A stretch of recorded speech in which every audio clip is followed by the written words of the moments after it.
ओम नमो भगवते वासुदेवाय। ओम नमो भगवते वासुदेवाय। ओम नमो भगवते वासुदेवाय।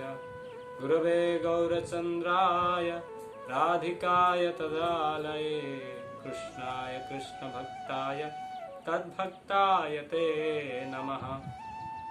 हरे कृष्णा। तो आज हम श्रीमद् भगवत गीता के द्वितीय अध्याय के महात्मा के विषय में चर्चा करेंगे। तो जिस प्रकार पहले हम प्रथम अध्याय के महात्मा के बारे में चर्चा कर चुके हैं, तो गीता महात्मा के बारे में प्रभुपाद जी गीता महात्मा का कुछ श्लोक भगवत गीता की भूमिका के अंतिम पैराग्राफ में लिखते हैं।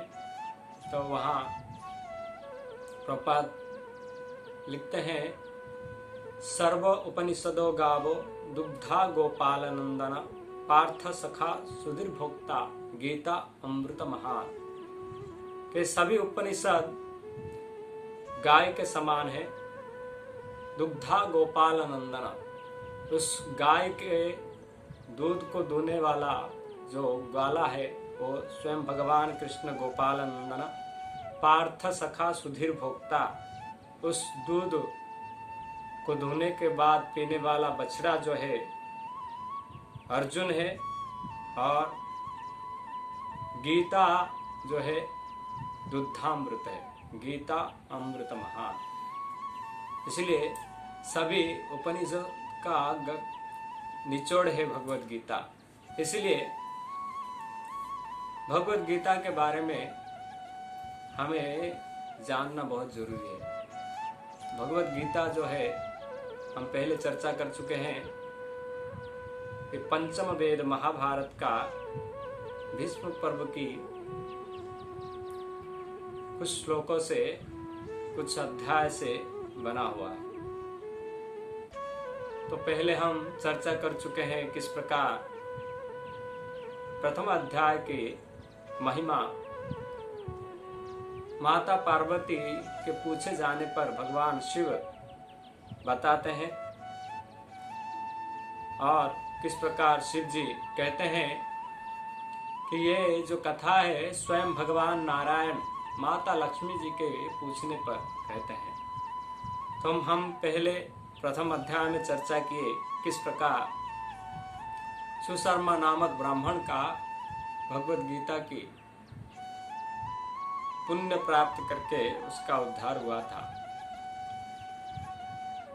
तो प्रथम अध्याय की महात्मा पूरा करने के बाद भगवान नारायण माता लक्ष्मी को कहते हैं, हे प्रिय, मैं अभी तुम्हें द्वितीय अध्याय के महात्मा को सुनाने जा रहा हूं। तो द्वितीय अध्याय के महात्मा शुरू करते हुए भगवान कहते हैं, पूर्व काल में पुरंदरपुर के नाम से एक विख्यात जनप बसती था, जहां लोग निवास करते थे। एक बहुत बड़ा क्षेत्र था जिसे पुरंदरपुर नाम से प्रसिद्ध था। उस गांव में, उस प्रदेश में एक ब्राह्मण रहता था जिसका नाम था मित्रवृंद। तो ये मित्रवृंद नामक ब्राह्मण अपने ब्राह्मण गुण में परिपूर्ण था। सभी प्रकार के गुण उस पे मौजूद था। ब्राह्मण होने के नाते इस प्रकार भगवत गीता में भगवान कहते हैं, समो दमो तपो शौच क्षंतिराजमेवमेव च ज्ञान विज्ञान साहित्यम ब्रह्म कर्म स्वभावगम। ये 6 प्रकार के गुण जो है उनमें था। और शास्त्र कहता है, षड्कर्मम निपुणम विप्र मंत्र तंत्र विशारदा, के जो विप्र होते हैं 6 कर्म से जो निपुण होते हैं, जजन जाजन पठन पाठन दान प्रतिग्रह, इस प्रकार 6 कार्यों से जो ब्राह्मणे पूरित होते हैं, और उनमें 6 गुण भी पाया जाता है। तो सभी गुण से पूरित होने के नाते और सभी प्रकार के सात्विक वातावरण में रहकर उन्होंने सभी प्रकार के ब्राह्मण उचित कार्य करते थे, और रोज प्रतिदिन शास्त्र का अध्ययन, भगवत श्रवण, भगवत चिंतन, भगवत की सेवा सभी प्रकार से मन, धन और तन से करते थे, और पूरी तरह से वो सात्विक चेतना में रहकर हमेशा भगवत सेवा में, धार्मिक कार्य में लगकर वो हमेशा ही भगवत सेवा करते थे। इसी प्रकार ब्राह्मण प्रतिदिन अपने जीवन में सभी प्रकार की अच्छे कर्म में लगे रहते थे, और धीरे धीरे उनका जीवन बीतता गया, लेकिन उनके अंदर आत्मज्ञान की या आत्म सुख की कमी थी, जिसके कारण वो बहुत व्याकुल रहते थे, और इस आत्मज्ञान को प्राप्त करने के लिए, आत्म शांति को प्राप्त करने के लिए वो हमेशा लालायित रहते थे। तो वो ऐसे व्यक्ति का अनुसंधान कर रहे थे कि कौन मुझे इस आत्म ज्ञान से पूरित करेगा, कौन मुझे ऐसे सौभाग्य प्रदान करेगा जिससे मैं इस आत्मज्ञान को अनुभूति कर पाऊं। इसके कारण उन्होंने हमेशा एक व्यक्ति के खोज में थे। काल क्रम में उन्हें एक मुनि मिले, और उन्हें बताया कि दक्षिण की ओर जाओ, वहां शाहपुर नामक एक गांव है, जहां तुम्हें एक व्यक्ति मिलेगा जिसका नाम है सुकर्मा। तो ये सुकर्मा नामक व्यक्ति जब आपको मिलेगा,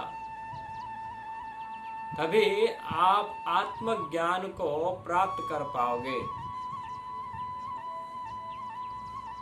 तो उस मुनि की बात सुनकर मित्रवृंद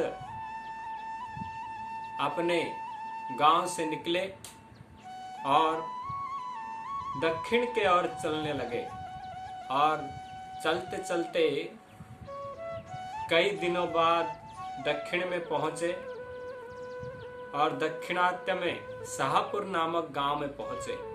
और वहां पहुंचने के बाद उन्होंने सुकर्मा नामक व्यक्ति को ढूंढने के लिए प्रयास किए। तो गांव में हर जगह उन्होंने हर व्यक्ति को जाकर पूछे कि ये सुकर्मा हमें कहाँ मिलेंगे। तो उनके पूछे जाने पर सभी लोग कहे कि वो एक ग्वाला है, और उनका कार्य है गाय और बकरियों को चराना। इसके कारण वो हमेशा जंगल में ही रहते हैं। तो उन्होंने कहा, आप अगर उनको मिलना चाहते हो कि गांव के उत्तर दिशा में आप चले जाओ, और वहां जाने के बाद एक जंगल मिलेगा। उस जंगल के अंदर आपको सुकर्मा नामक व्यक्ति आपको मिलेंगे। तो ये सुनकर मित्रवृंद इसी गांव से उत्तर के ओर चलने लगे, और चलते चलते उन्होंने उस क्षेत्र में पहुंचे। जंगल शुरू हो चुका था। जंगल के धीरे धीरे अंदर चलने लगे। जैसे वो जंगल के अंदर जाते थे, जंगल और घना और डरावना लग रहा था। फिर भी उन्होंने मित्र वृंद की भेंट की आशा से वो जंगल के अंदर प्रवेश करते गए। तो ऐसे जैसे वो जंगल के कुछ ही दूर जाते हैं तो वो देखते हैं कई गाय चरा रहे हैं, कई बकरियां चरा रहे हैं और उनके साथ साथ अनेक वन्य प्राणी भी उनके आसपास है। कुछ हिरन थे, कुछ खरगोश थे और ऐसे अनेक प्रकार की प्राणी थे। और साथ साथ उनको ये देखकर आश्चर्य हुआ कि वहां कुछ हिंस्र जंतु भी थे, बाघ, चीते, ऐसे अनेक हिंस्र जंतु भी थे और ये सब एक साथ विचरण कर रहे थे। और ये देखकर सुकर्मा के मन में बहुत बड़ा जिज्ञासा स्फुरित होने लगा। वो जिज्ञासा के कारण वो ढूंढने लगे कि कौन व्यक्ति ये मुझे इसका उत्तर देगा। ये क्या आश्चर्य है, इस क्षेत्र का क्या महिमा है जो कि यहाँ एक हिंस्र प्राणी और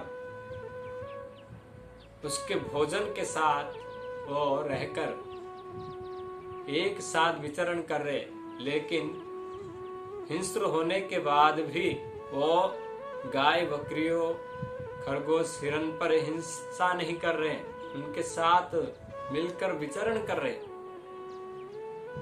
तो इसके कारण वहां वो ढूंढते ढूंढते मित्रविंद को प्राप्त किया। और जैसे प्राप्त किया वहां उन्होंने जाकर मित्रविंद को पूछा कि हे साधु, हे मुनिवर, इस क्षेत्र का क्या महिमा है? मैं यहाँ आकर एक आश्चर्यजनक घटना देख रहा हूँ, इसका क्या रहस्य है? आप जरा मुझे बताइए इसके बारे में। यहाँ एक साथ हिंस्र प्राणी जो बकरी, गाय, खरगोश, हिरन को खाने वाले हैं, वो हिंस्र जंतु इनके साथ मिलकर विचरण कर रहे हैं, कोई हिंसा नहीं कर रहे, इसका क्या रहस्य है? तभी मित्र वृंद के पूछे जाने पर सुकर्मा बताते हैं कि इस जगह का बहुत बड़ा रहस्य है। कहते हैं पहले बार जब मैं इस क्षेत्र में मैं मेरी गाय, बकरियों के लेकर चराने को आया और जैसे ही इस क्षेत्र में प्रवेश किया, मैं देखा एक शेर दूर से मेरे गाय और बकरी को देखकर आक्रांत रूप लेकर आक्रमण करते हुए दौड़ते हुए आया और जैसे ही इस क्षेत्र में प्रवेश किया, उनकी स्वभाव परिवर्तन हो गया। उसने अपना हिंसा छोड़कर इन्हीं गाय, बकरियों के साथ विचरण करने लगा, उनके साथ खेलने लगा। और ये देखकर मेरे मन में भी ये जिज्ञासा हुआ कि यहाँ क्या रहस्य है, इसका कारण क्या है, इस क्षेत्र में क्या प्रभाव है जो एक हिंस्र जंतु यहाँ आकर अपना हिंसा भूल जाता है। ये सोचकर मैं भी इधर उधर जिज्ञासा करने लगा, चारों ओर मैं इसकी खोज करने लगा। और खोजते खोजते एक दिन मैं यहाँ एक साधु को पाया जिनका नाम था देव शर्मा। और ओ देव शर्मा, मुझे इस क्षेत्र की महिमा के बारे में बताए। कहे पूर्व काल में भी मैं जब इस क्षेत्र में आकर मैं तपस्या करने के लिए इस जगह पे बैठा था, उसी समय मैं भी ऐसे ही आश्चर्यजनक घटना देखा कि एक शेर जो है हिंसा छोड़कर इस क्षेत्र में आकर उसने अपना स्वभाव बदल दिया। देखा इस क्षेत्र में अनेक हिरन, खरगोश, अनेक छोटे छोटे जानवर थे और शेर यहाँ भी थे। तो ये देखकर मेरे भी मन में आश्चर्य हुआ, तो मैं भी इसका अनुसंधान करने लगा। तो मैं उधर उधर जिज्ञासा करने लगा, पेड़ पौधे को भी पूछने लगा क्या रहस्य है, कोई बताओ मुझे। तो उसी समय इसी पेड़ के ऊपर ही एक बंदर बैठा था और उसने मुझे बताया, कहा इसी क्षेत्र का बहुत बड़ा रहस्य है, और कहा इसी क्षेत्र से कुछ ही दूर एक बहुत बड़ा भगवान शिव जी का मंदिर है और उसी मंदिर में कई साल पूर्व एक साधु आए जिन्होंने भगवान शिव का मनोयोग से पूजा किया। सभी प्रकार की भगवान की सेवा करते हुए, भगवान शिव की गुणगान करते हुए, कर्पूर गौरम करुणावतारम संसार सारम भुजगेंद्रहारम। तो भगवान शिव है कर्पूर की तरह सफेद रंग थे और जिनके गले में भुजंग सर्पों की हार पड़ा हुआ था। उन्हीं भगवान को यहाँ पूजा करते हुए, उन्होंने भगवान के ध्यान करते हुए इसी क्षेत्र में बहुत समय रहे और इसी मंदिर में एक शिलाखंड के ऊपर उन्होंने भगवत गीता का रचना किया और उस भगवत गीता की रचना करके वो रोज प्रतिदिन उस भगवत गीता की द्वितीय अध्याय की श्लोकों को प्रतिदिन उच्चारण करते थे और प्रतिदिन उच्चारण करते थे। और भगवान भोलेनाथ जो सभी वैष्णवों में श्रेष्ठ वैष्णव है और वो स्वयं भगवान विष्णु के महान भक्त है, उनकी कृपा से और ब्राह्मण के द्वारा सुनाए गए भगवत गीता के पाठ से वो अत्यंत प्रसन्न हुए और उनको ऊपर कृपा करके उसको मुक्ति प्रदान की। और उस व्यक्ति मुक्त हो जाने के बाद भी इस क्षेत्र में, इस मंदिर में भगवत गीता का ये शिलाखंड अभी तक है और इसी के कारण इस क्षेत्र में जो भी आता है उसी व्यक्ति को इस गीता की द्वितीय अध्याय की जो श्लोक है शिलाखंड में लिखा हुआ, उसके प्रभाव से उसके अंदर आत्मज्ञान उत्पन्न होता है। व्यक्ति आत्मज्ञान को प्राप्त करता है और आत्मज्ञान को प्राप्त करके वो व्यक्ति हिंस्रता भूलकर जो स्वाभाविक आत्म प्रेम है वो उसको चिंतन करता है। तो इसी प्रकार उस बंदर के कहे जाने पर मैंने उस जगह पे गया और वहां जाकर उस शिलाखंड के ऊपर मैंने देखा भगवत गीता की द्वितीय अध्याय की सभी श्लोकों को वर्णन किया गया है और उसी श्लोक को पढ़ के मुझे अत्यंत आनंद प्राप्त हुआ और मेरा सभी प्रकार की अज्ञानता दूर हो गया। तो इसी प्रकार उस देव शर्मा के कहने पर मैंने भी उसी क्षेत्र में जाता था, उसी मंदिर में, और उसी गीता का द्वितीय अध्याय को प्रतिदिन पाठ करता था और मुझे भी आत्मज्ञान को प्राप्त हुआ।